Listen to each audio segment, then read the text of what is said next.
Welcome to the Adoption and Foster Care Journey, a podcast to encourage, educate, and equip you to care for children and youth through adoption, foster, and kinship care. Hosted by an adoptive mom with over 22 years of kinship and adoptive parenting experience. She's on this journey with you. Please welcome Sandra Flach. God is our refuge and strength, a very present help in trouble. That is Psalm 46, verse 1, a verse that's been really speaking to me lately. I'm your host, Sandra Flach. Welcome to this episode of the Adoption and Foster Care Journey. Thank you for joining me today. I'm excited. I'm going to bring you an update on what's been happening in my family and my world here. But first, please listen to this message about an important resource that we have for you. Sandra Flach, host of the Adoption and Foster Care Journey podcast, and FASD educator Debbie Raymond, invite you to join Hope for the FASD Journey, a virtual support community for parents and caregivers raising individuals with fetal alcohol spectrum disorder, diagnosed or not. This faith-based support community meets online 3 times each month, features special VIP guests, and a private Facebook group for members only, which includes Soul Care Saturday video devotionals led by Sandra and Deb. Both Sandra and Deb are adoptive moms raising kids with FASD and facilitators of the Facets neurobehavioral model. For details and to register, visit justicefororphans.ny.org/hope-community. That's justicefororphans.ny.org/hope-community. So this podcast is not solely about fetal alcohol spectrum disorders. However, if you have listened to very many episodes, you know that I talk about it a lot because it affects so many families, especially adoptive and foster families. But, most people don't realize that prenatal exposure to alcohol is the leading cause of developmental and learning disabilities worldwide. And right here in the United States, if you're listening from the USA, 1 in 20 school-age children in the US has been prenatally exposed to alcohol. That is more than autism, which affects 1 in 36. So FASD is highly prevalent, but often undiagnosed or misdiagnosed. A lot of our kiddos have that whole alphabet soup of diagnoses: ADHD, ADD, ASD, PTSD, RAD, ODD, and so on, right?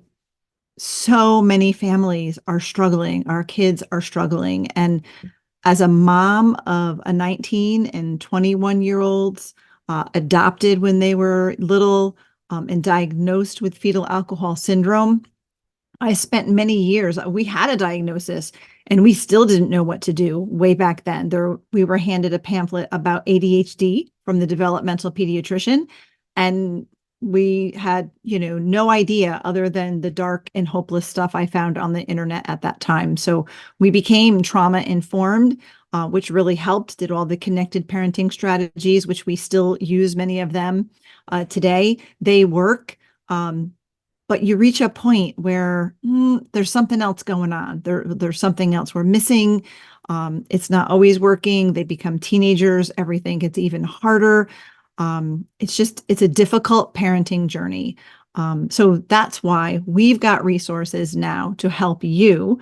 So in addition to the support community that you heard about at the top, I also do one-on-one parent coaching when it comes to FASD coaching sessions.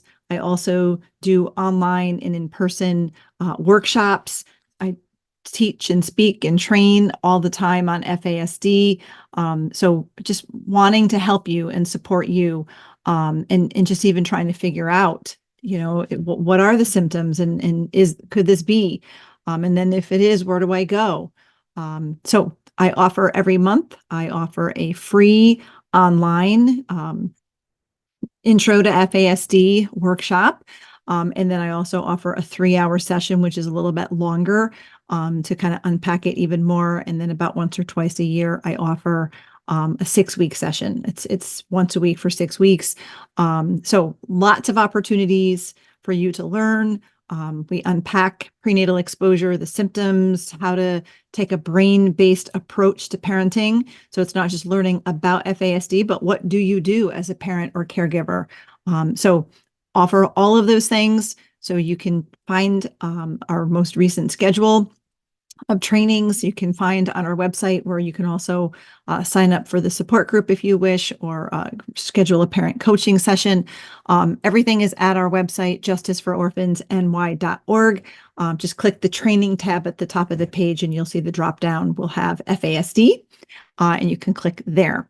Also, I write and blog a lot about this topic, so you can check out my blog posts at sandraflach.com. And we do have links in the show notes to both my blog and the Justice for Orphans website for signing up for the courses and workshops and things. So, and of course, please, please, please leave a review, follow, follow, download, all of those things, this podcast, because when you do, it helps other people who are looking for a resource such as this podcast to be able to find us. We'll come to the top of the list when people are searching for podcasts about adoption, foster care, FASD, things like that. So please do that. And be aware that we do have every episode posted on our YouTube channel, the Justice for Orphans YouTube channel, where if you choose to watch the video version of this podcast, you can find those there. So now I'd like to just pour a cup of coffee or a glass of water or fold the laundry, or maybe you're walking or driving, whatever you might be doing. Just want to bring you up to speed on what's been going on in my life and in my family, and share how we have implemented some accommodations to help our youngest son. And always, of course, want to leave you with some words of encouragement from the Word, which I will wrap up with at the end. But if you are a regular listener to this podcast, you've heard me talk about our son, Slava. We adopted him when he was 5 years old from Ukraine. He's the youngest of a sibling group of 4. The first 3 came home. Then we found out about him and had to go back for him a couple of years later. So he just turned 19, which blows my mind. Here in October, he just turned 19 years old. But at the age of 6, he was diagnosed along with his older brother, who's just a couple years older. They were both diagnosed with fetal alcohol syndrome. And it was one of those situations where we got the diagnosis. Again, the developmental pediatrician handed us a paper on ADHD, and we sort of slogged through because it was, there wasn't a whole lot out there, and what was out there didn't offer a whole lot of hope. And we just didn't want to accept that and dove into the connected parenting stuff. And, but there came a time when they were teenagers when we really recognized we're actually asking what on earth is going on here? Like, what are we missing? What is going on? And that's when I started to dive into FASD. And by that time I found some resources and some training, and I got some professional training to help our family first and foremost. And then over time recognized, oh my goodness, this applies to so many adoptive and foster families, and most don't even realize it. And I want to help. I want to educate and bring this awareness and equip families who are on this journey and struggling like my family was. So, that's been a part of our journey. And for our boys' education, we had homeschooled all of our children, our biological children. We initially even homeschooled our youngest 2 boys, and then that was going, we were doing that. And then we reached a point to where they were the only 2 home. And I just couldn't, they had so many needs academically and there was OT, PT, speech, like all these things. And it felt increasingly difficult to homeschool them. And I felt like I wasn't able to provide them with everything that they needed. So we did put them into public school, which was a very, prayerful, thoughtful process that, before we came to the decision to do that. And our district has a pretty decent special education program, and they were able to get into that program. And, and it was working well for the most part, for a season. And then COVID happened, and our youngest, who was in, seventh grade during COVID, that just, wrecked his world. I've talked about that significantly, so I won't take a whole lot of time here for that, but he was back in survival mode because of all of the changes with COVID. And even when they could go back to school in the fall of 2020, and he only made it about a month, and we had to pull him out to avoid a mental health crisis because he was no longer learning. He was just in survival mode. So it was just him and I homeschooling. We actually, we we created a routine, and we were able to disarm that fear that he was experiencing. And by the end of the school year, we had hit a good spot. So we just decided we'll keep going. And then I've shared quite a bit, especially if you go back to the episodes from this past spring, the spring of 2024, from like April to June. You'll find some episodes where I talk about this in real time as we were having big problems with him in school. We had him homeschooled, and then for 10th grade, the school offered for him to be able to come in for one class period a day to do some social work and some like social interaction, and work on his social skills and work on some life skill stuff. So that was going pretty well, one class period a day. So then for 11th grade, we actually got him into be able to go for more class periods in a day, so he could have some work skill opportunities. And he was actually beginning to be successful in that. So much so that we thought, the following year he would be considered 12th grade, and maybe we should fully enroll him because he's doing pretty good just going in for part of the day. And, he'd have more opportunity for life skill, social skill, and job skill work, which, we thought that sounded like such a good idea. And our son actually felt like he liked that idea.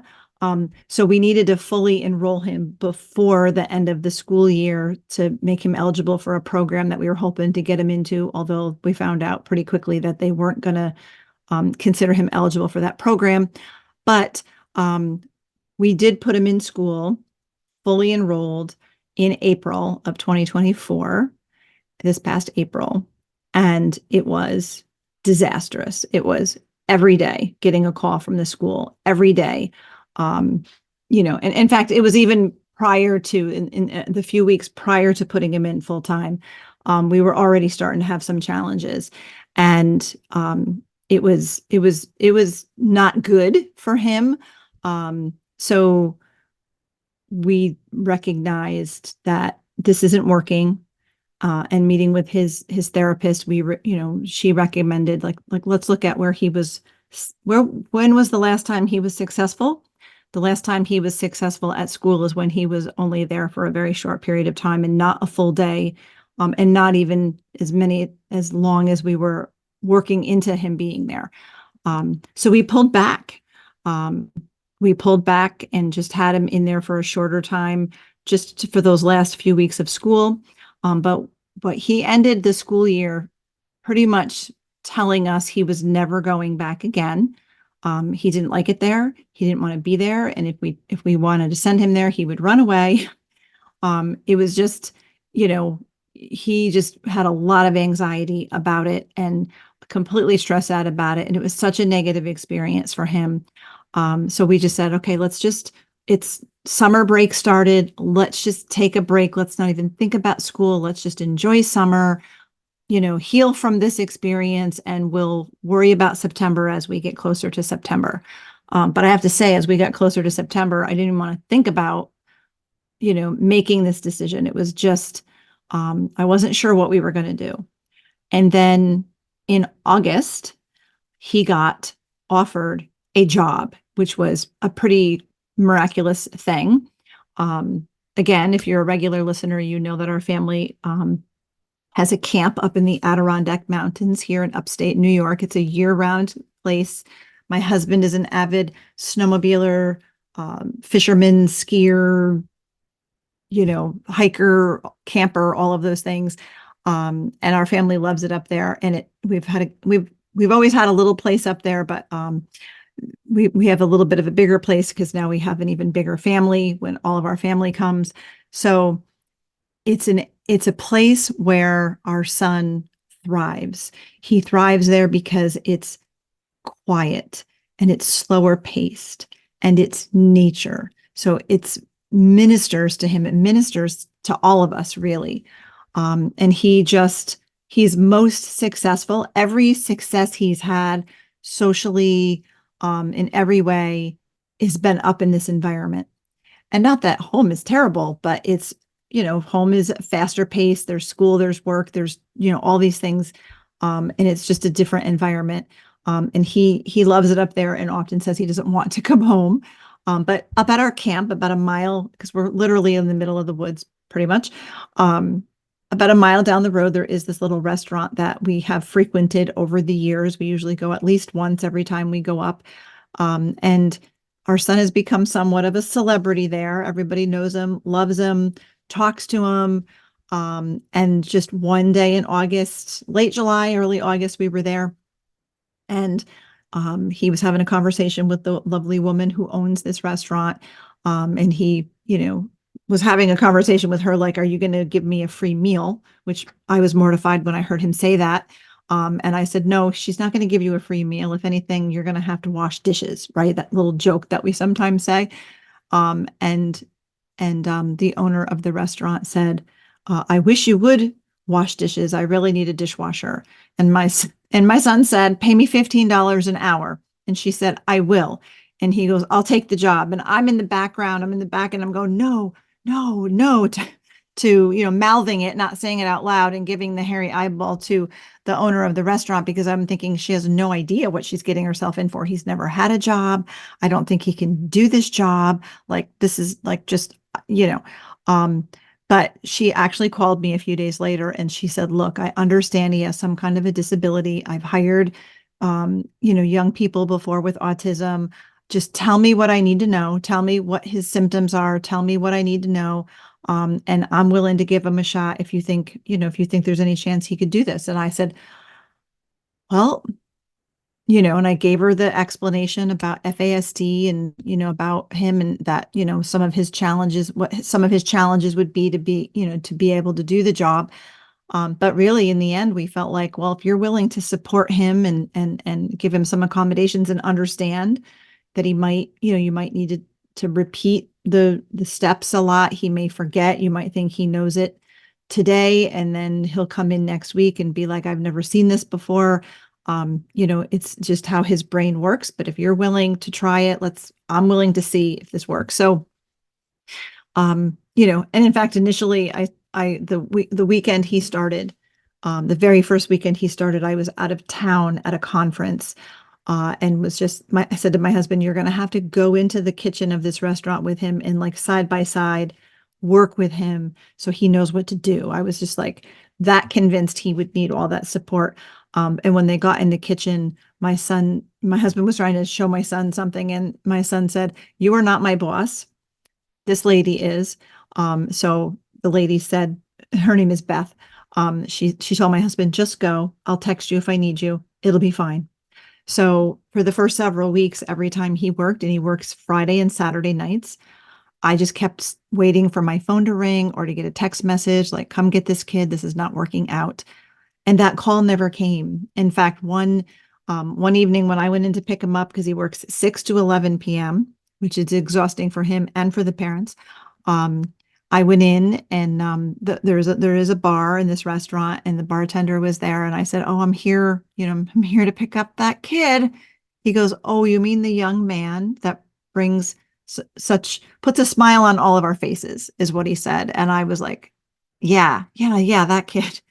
And just hearing these positive things from the staff, even bumping into some of them in the community and finding out that they felt like the whole environment is a better place to work in with our son there, and just how they see their employer taking our son under her wing and just being extra patient.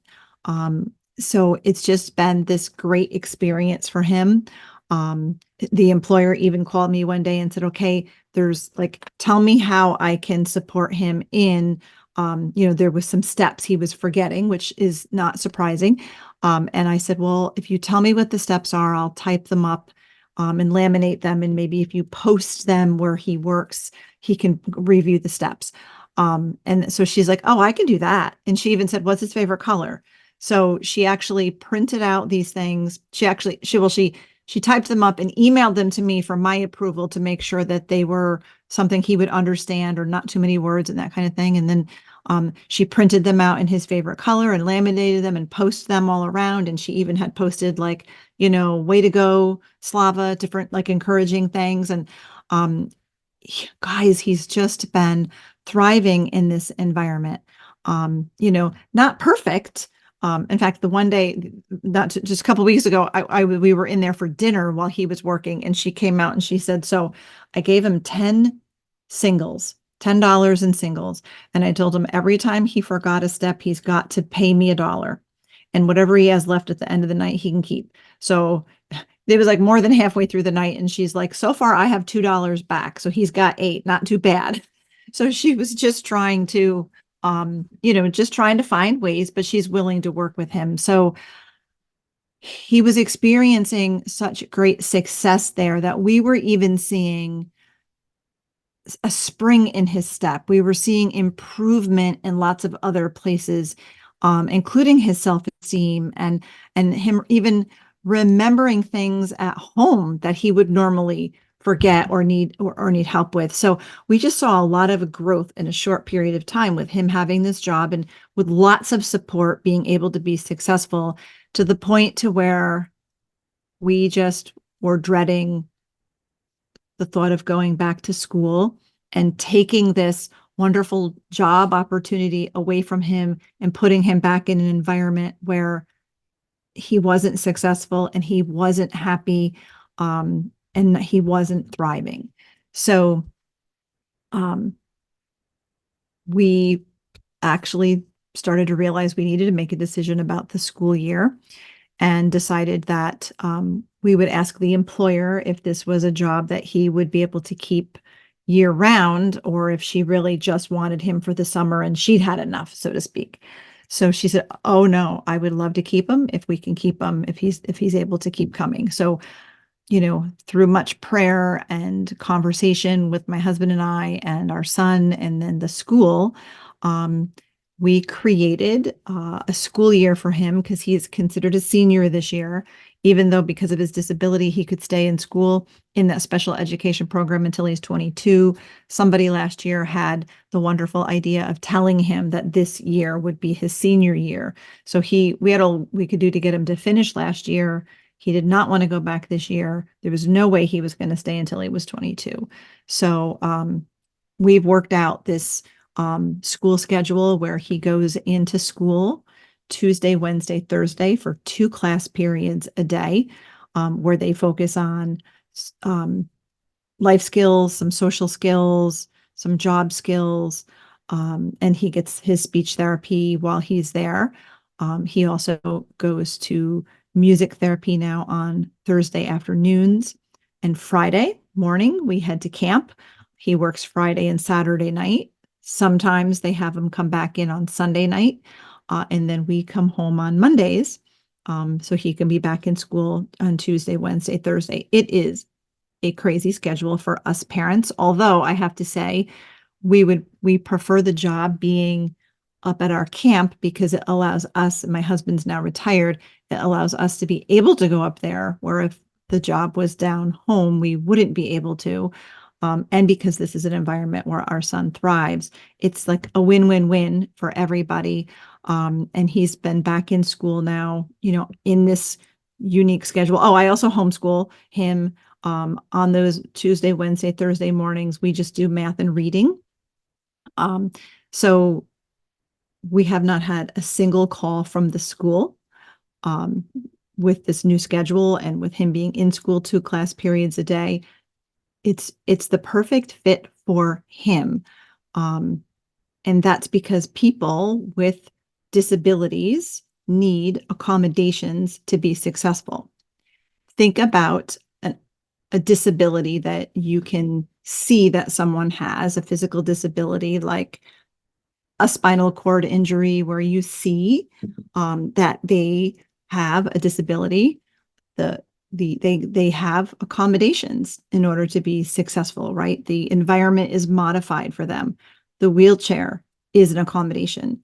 Wheelchair ramps and elevators and modified restrooms, modified vehicles and school buses.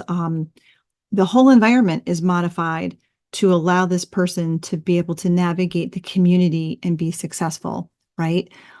They're not going to be expected to run track to pass PE class, right? There's going to be accommodations at school. So it's only just and right and humane that anybody with a disability has accommodations in order to be successful. And our kids with trauma, our kids with prenatal exposure have what we call invisible disabilities. They might not look like, they often don't look like they have a disability, and there's lots of things that they can do. But oftentimes there are these symptoms, these deficits that are symptoms that they need support and accommodations for so that they can be successful. Fetal alcohol spectrum disorder, it is an invisible disability, but there are symptoms, and the symptoms are behavioral. So I wanted to just share with you, I'm not going to go into depth explaining every symptom.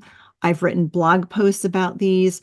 We've done episodes on this podcast where I've devoted one episode to each symptom and just unpacked that symptom and how to accommodate that symptom. I've done that. And I also offer a lot of training, including the free training every month where I unpack these more in depth. But I'm just going to list them here. And I also want to point out that a couple things. The primary symptoms of FASD are very similar and often overlap with the symptoms of trauma. And if you're an adoptive or foster parent, which most of our listeners are, or a kinship caregiver, our kids come to us because they have experienced some level of trauma. So the symptoms could be from the trauma. Also, as I shared at the top of the podcast, it's very common for our kids to have been prenatally exposed to alcohol or other drugs, which can cause these symptoms. And there are other brain-based conditions that can cause these symptoms, but specifically for FASD, the primary symptoms, the other thing I want to point out before I list them is not every individual has every symptom. And the symptoms can vary. They can come, at different ages and stages. So not every person has every symptom either. But basically, the primary characteristics or symptoms of FASD include dysmaturity, which is different than immaturity.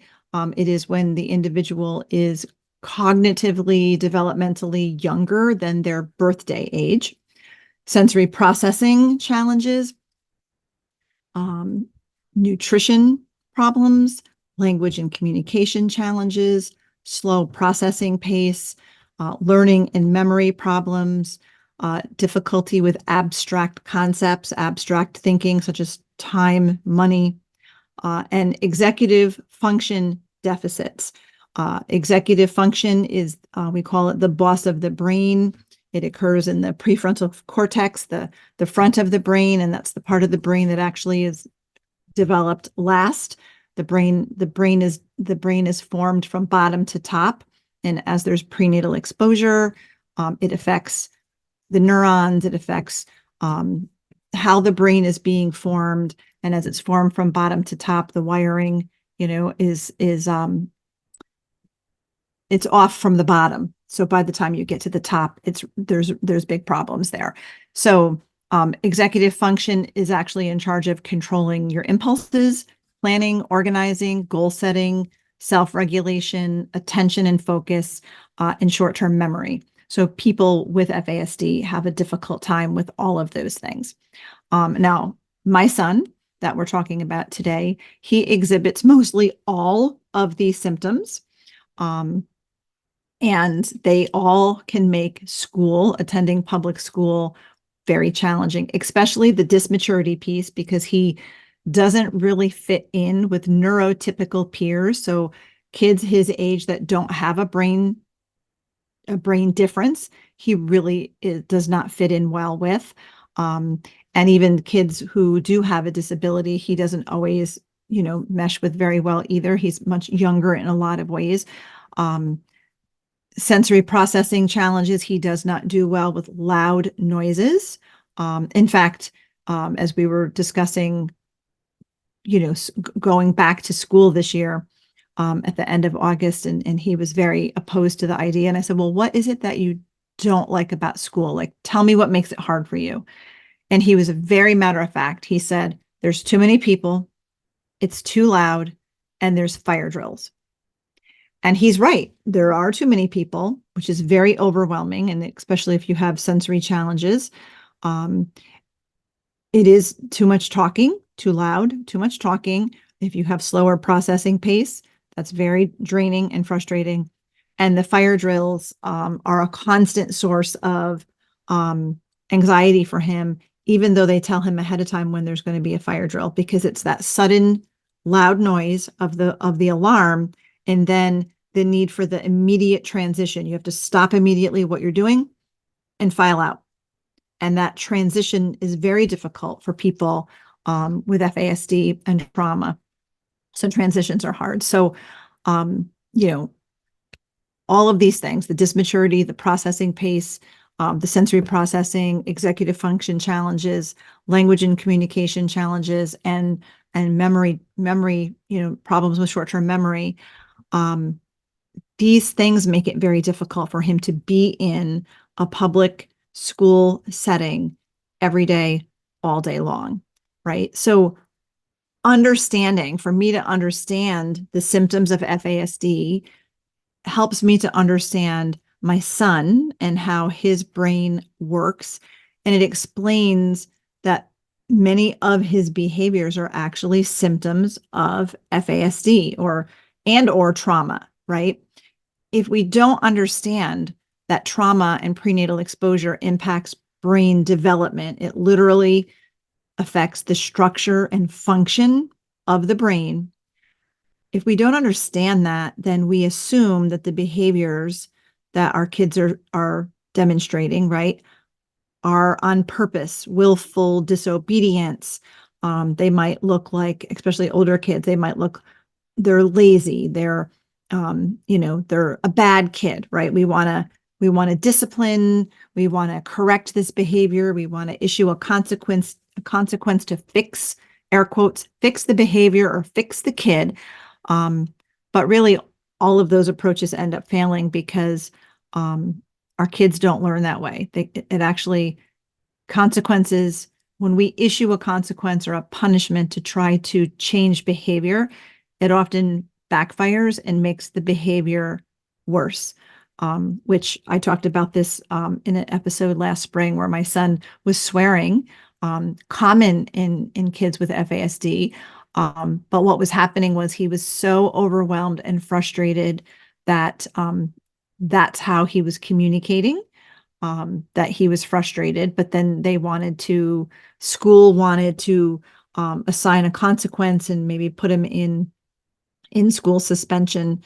And it was like, okay, but now calling him to the principal's office and then threatening him with this suspension thing, which he doesn't even really know what that means. You're just going to make his anxiety increase, and he's actually not going to learn. He needs one-on-one support to learn proper social interaction and how to navigate when you feel frustrated, what are the things you can do? And just sitting him in school suspension is not going to teach that. He needs to be taught. He needs to one-on-one interaction to learn. You can't just issue a consequence and think that's going to fix the problem, because you're actually making the problem worse. So understanding these things are really helpful, because what happens is when we don't understand that the primary symptoms are primary symptoms of a brain-based condition, and we just continue to expect our kids to do what we want them to do, where we consequence or discipline and do all of these things, we can actually, over time, create a situation where our kids develop what we call secondary symptoms. And our son was, he was definitely exhibiting secondary symptoms by the end of the school year last year. And the secondary symptoms of FASD include fatigue, overwhelm, anxiety, frustration and anger, argumentativeness, depression, isolation, poor self-esteem, problems at home, problems at school. And, our kiddo was definitely overwhelmed. He was anxious. He was very frustrated. He was arguing with us at home. He did not want to keep going back to school. He kept threatening to run away if we made him go to school. He would self-isolate. He didn't want to go anywhere. He didn't want to go to school. He wanted to stay in his room. He was feeling terrible about himself. So clearly there was problems at school. We were seeing problems at home. This was not working. But what happens is, then oftentimes if we don't recognize the primary symptoms and we see these secondary symptoms develop and we don't know they're secondary symptoms, we just think, oh, there's more things, like we have to go get treatment. And I'm not knocking treatment, because my son definitely has meds, and he sees a therapist, right? So you have, but it's important that we recognize that these secondary symptoms, really stem from an individual who's not well supported. Think of the person that I described earlier in the wheelchair who has all of those accommodations, but how would that person feel if there was no wheelchair ramp, there was no modified vehicle or modified restroom? What if they had to run track to pass PE? So what if every day they faced challenges that they just couldn't get through? We would see the injustice in that. It would be inhumane, right? We know we need to do something, but that is how our kids feel every day, because they don't look like they need help. So therefore they don't get help, but yet they're still expected to do all of these things. And then they can't. It's not that they won't, it's that they can't. So these problems develop over time. And then what happens if we still don't understand it, and our kids have these primary symptoms and these secondary symptoms, over time, tertiary symptoms can develop.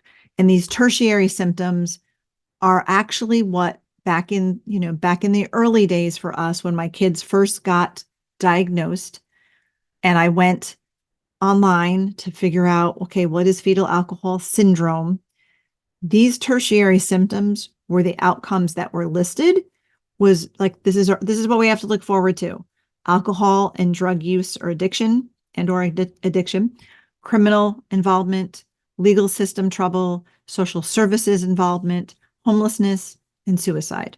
Like that was the outcome for these kids, because for decades or more, that was the outcome for a person with FASD, or fetal alcohol syndrome, as it was only, pretty much only known in the early days.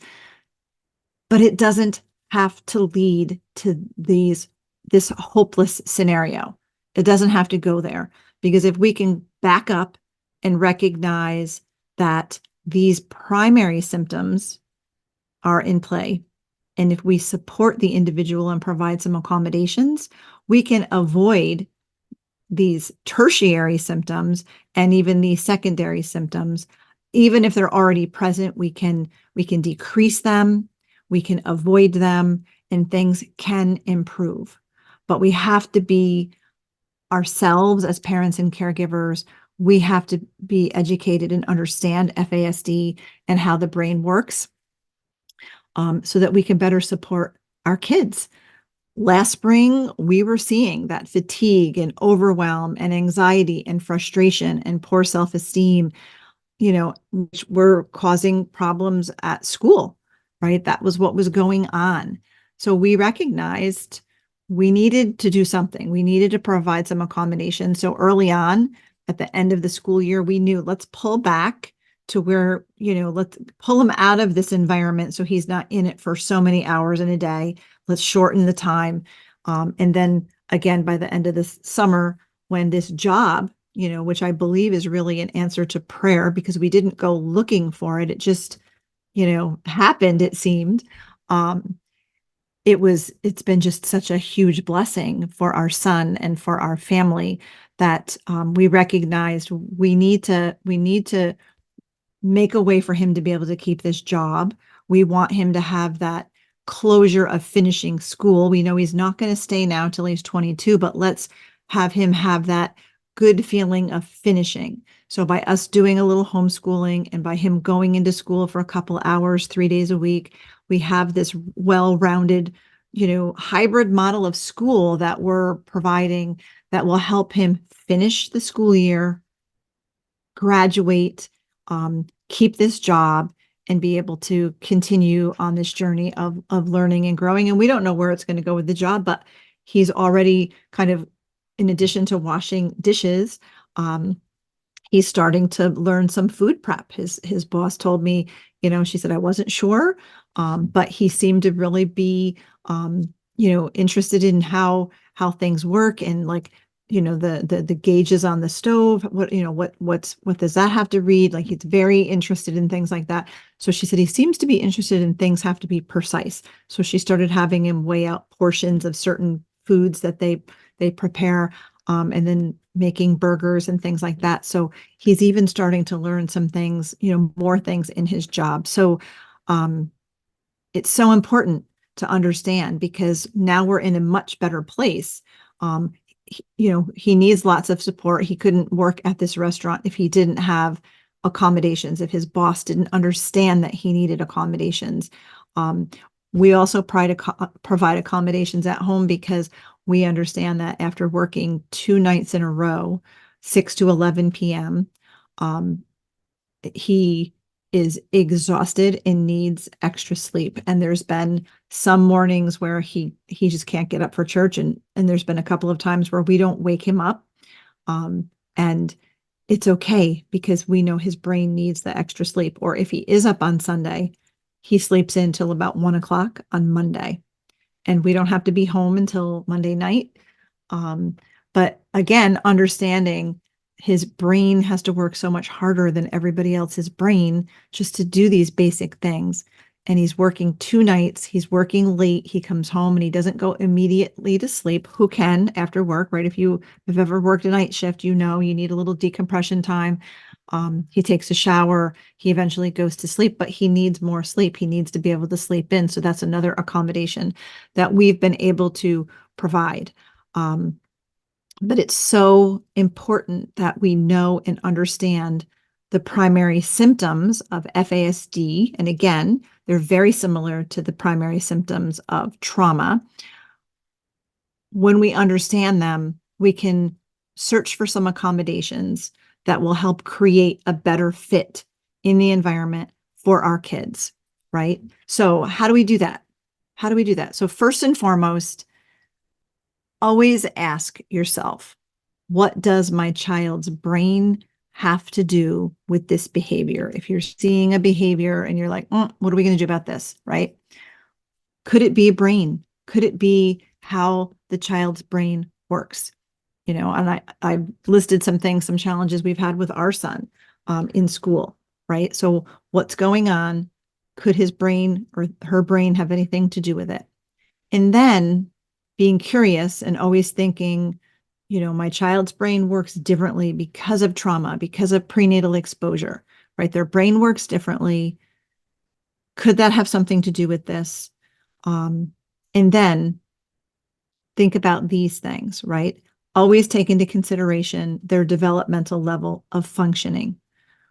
How old are they developmentally, right?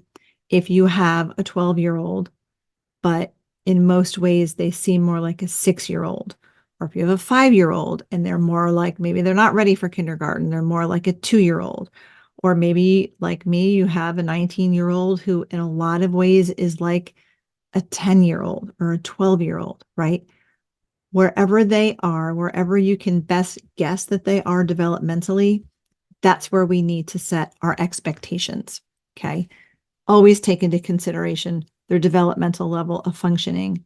And then think about the expectation that is placed on them. If my son's expectation was that he needed to be in school all day long, because that's what all 12th graders have to do, is that even a reasonable expectation when we factor in the primary symptoms, right?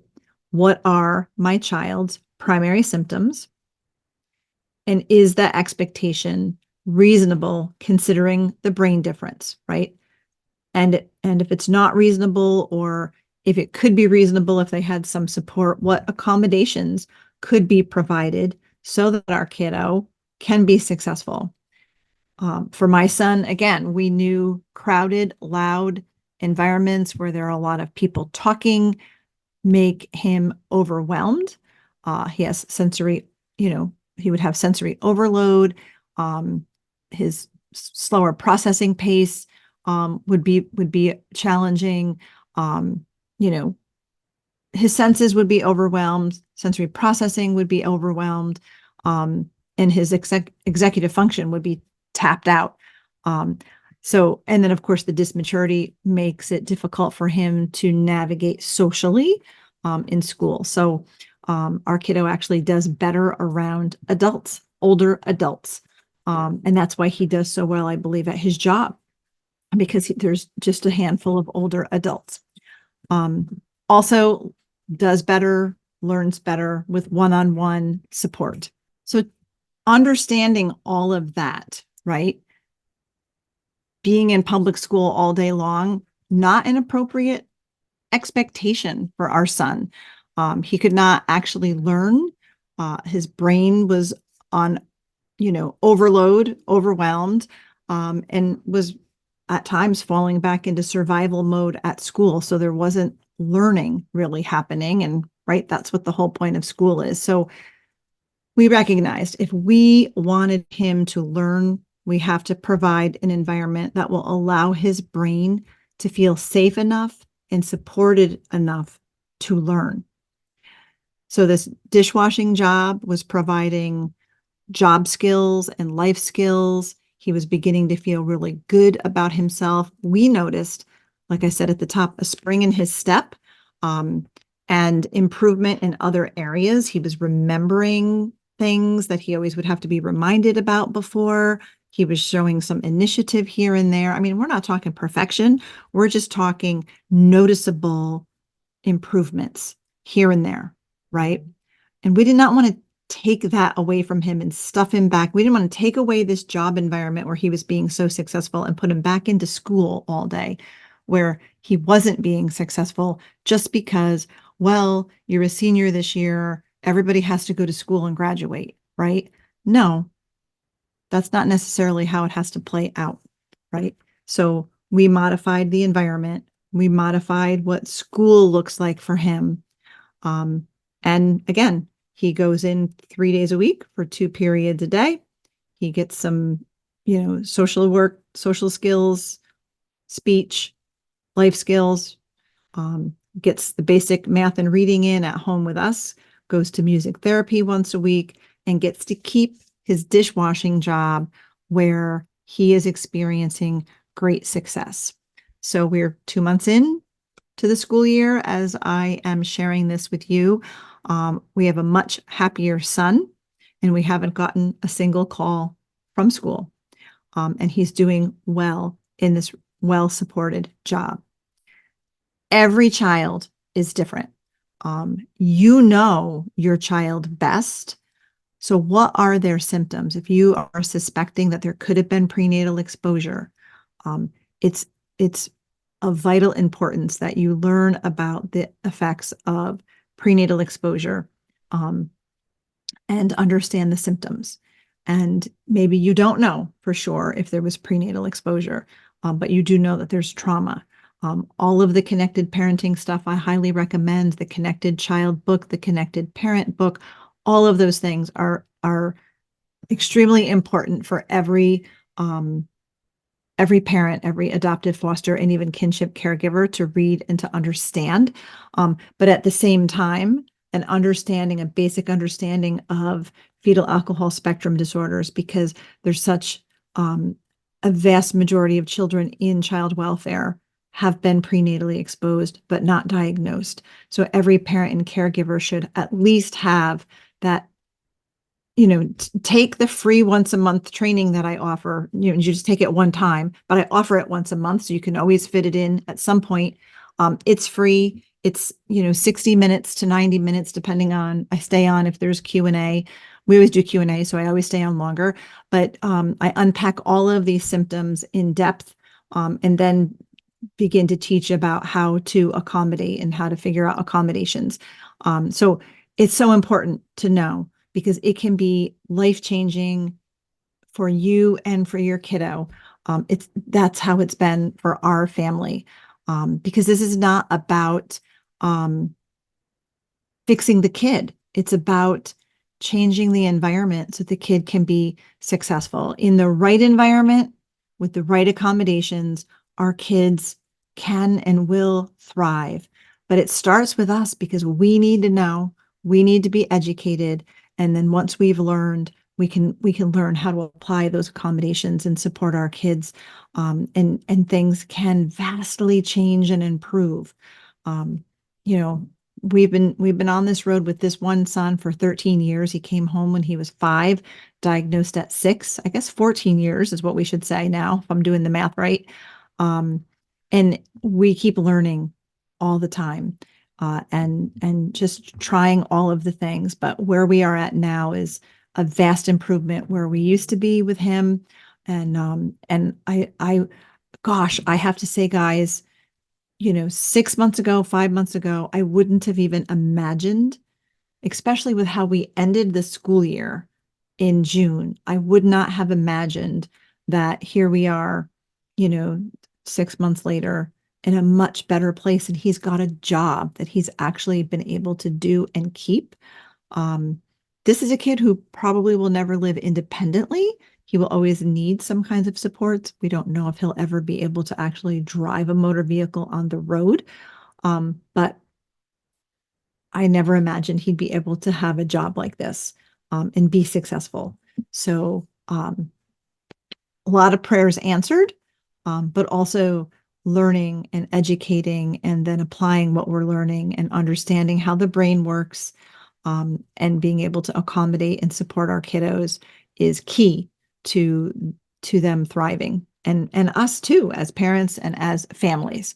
And I opened this episode with Psalm 46, verse 1, which is, God is our refuge and strength, a very present help in trouble. This verse has been such an encouragement to me, especially recently. In the midst of hard seasons, when things feel like they're falling apart, maybe they're feeling chaotic, maybe they feel like they're imploding or exploding, right, all around us. We have to remember that God is our strength and our fortress, our safe place that we can run to for comfort, for safety, for wisdom, for guidance. And he will provide all we need for us and for our kids. So thank you for sticking with me today. I hope I wasn't rambling on too much. It's been some time before we caught up and you got to hear what was going on. And of course, I have social media. You can, if you want to see Slava's senior pictures, I've posted one so far. We had senior portraits taken up at our camp with our dog Liberty. I think it's the one I posted recently. I'll post another one soon.